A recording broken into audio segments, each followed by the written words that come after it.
Interesting.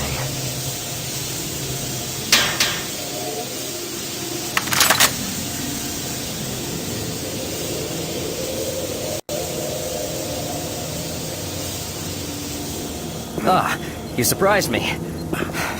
I'm glad to see you. I would have hoped they would have sent more than just one guy, though. I've been studying one of the specimens we brought back to see if there's something physiological that would be a weakness, a way to stop them. I found nothing so far. Haven't had enough time. I'm gonna stay here and keep looking. It's the only thing I can do. There are combat supplies in the storage cabinet in the next room. The code is 624. I hope you can use it. I'm gonna stay here and keep working. I'll upload my findings into the database. Look, I can't go with you. This is too important for me to leave.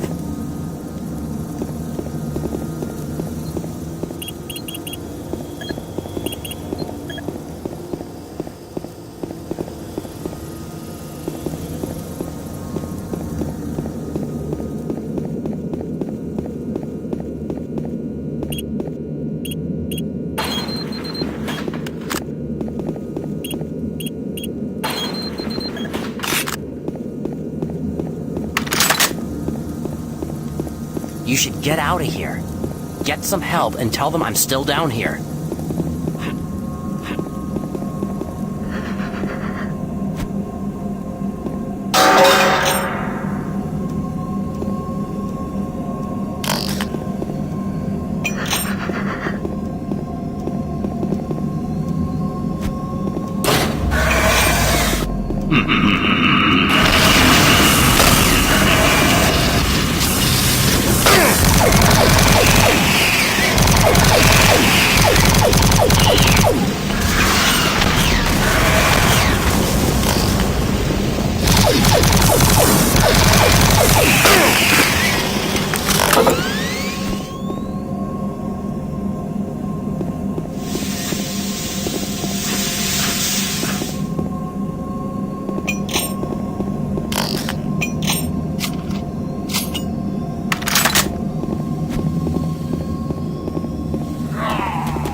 Welcome to the Delta Complex Stasis Chambers.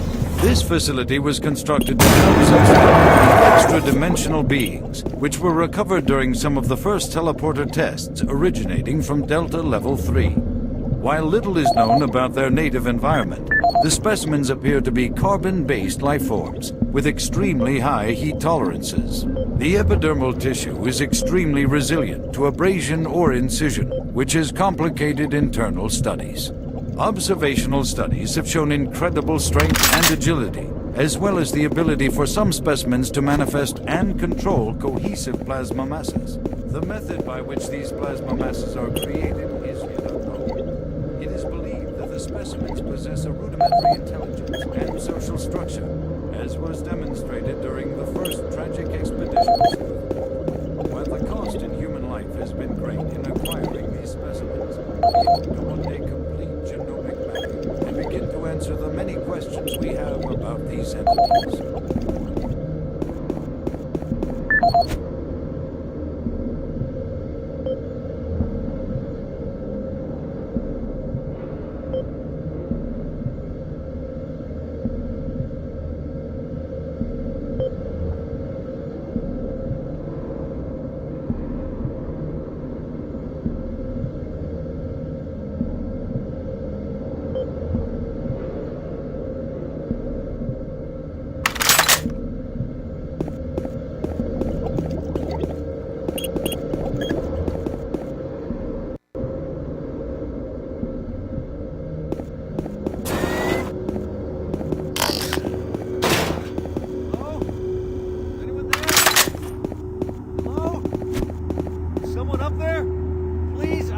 service hatch.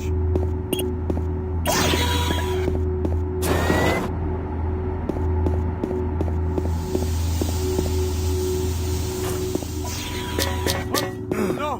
No, God, no! No, God! Ah! Ah!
Welcome to the Delta Complex Stasis Chambers.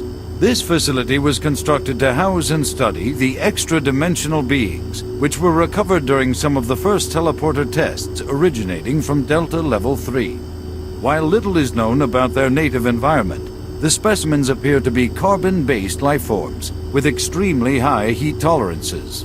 The epidermal tissue is extremely resilient to abrasion or incision, which has complicated internal studies. Observational studies have shown incredible strength and agility, as well as the ability for some specimens to manifest and control cohesive plasma masses. The method by which these plasma masses are created is yet unknown. It is believed that the specimens possess a rudimentary intelligence and social structure, as was demonstrated during the first tragic expeditions through the portal. While the cost in human life has been great in acquiring these specimens, we hope to one day complete genomic mapping and begin to answer the many questions we have about these entities.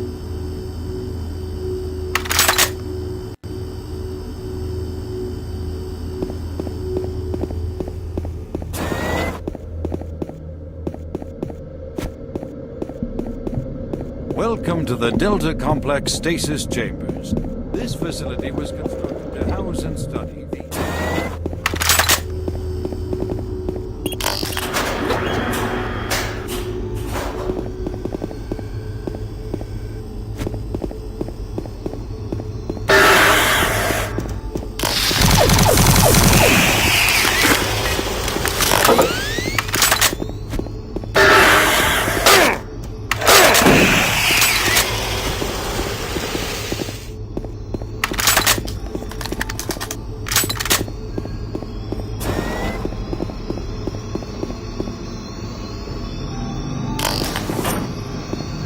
What you see before you is a relic codenamed U1, or simply Soul Cube. It was discovered in 2104, located in a geographic region where UAC researchers have unearthed evidence of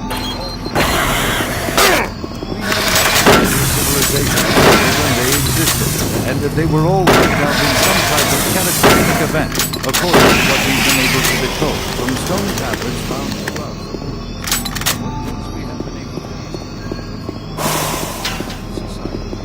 I have the Soul Cube in hell, and you will as evidenced never by find U1's strange characteristics. Efforts to further examine U1 have been futile. Mass spectrometer and radiation scanning methods have failed to provide reliable identification of the molecular makeup of this artifact. The object cannot be ruled. Physically manipulate or open the artifact have been met with no success. This is the audio log of Research Director Larry Bullman, October 19th, 2145. I've been examining the glyphs on the cube-shaped artifact, which some are calling the Soul Cube, and combined with previous research data, it is my conclusion the device is some sort of weapon. If the power fluctuations would stop long enough for me to get the linguistic CPU online, then I am sure my theory would be verified. You know, I'll take this opportunity to lodge yet another complaint about the continual power problems. Living in this godforsaken base is bad enough without having to watch the lights flicker constantly. It's just... Well, never mind. Back to the task at hand.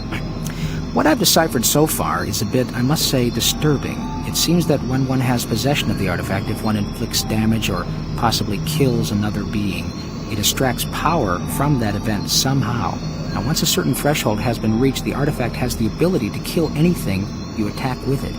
How you attack with it, I'm frankly not certain, indicating that the artifact is autonomous in some way. To date, I've only deciphered about, 2/3, give or take, of the markings, but my initial glance at the rest of them indicates it harbors some far greater power. As you know, at this time we have not seen any reaction from the cube, and it has withstood any scanning, abrasion, or other test beyond picking it up and examining it. I suspect that just like the civilization that constructed it, its capabilities are diminished to the point of being useful only as a paperweight. End of log.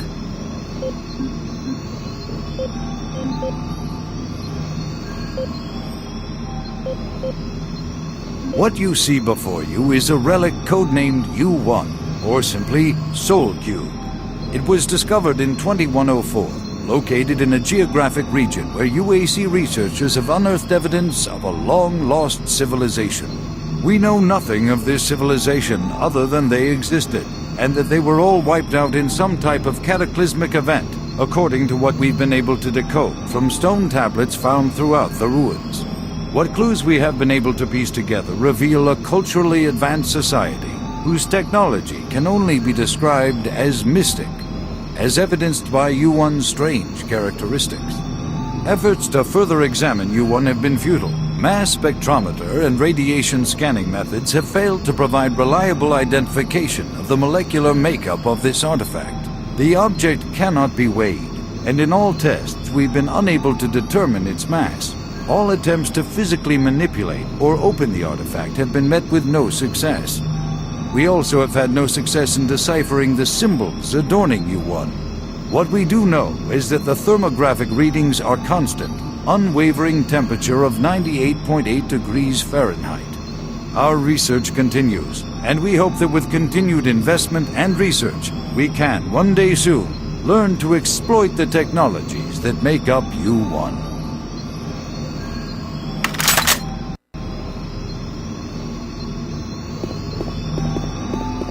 What you see before you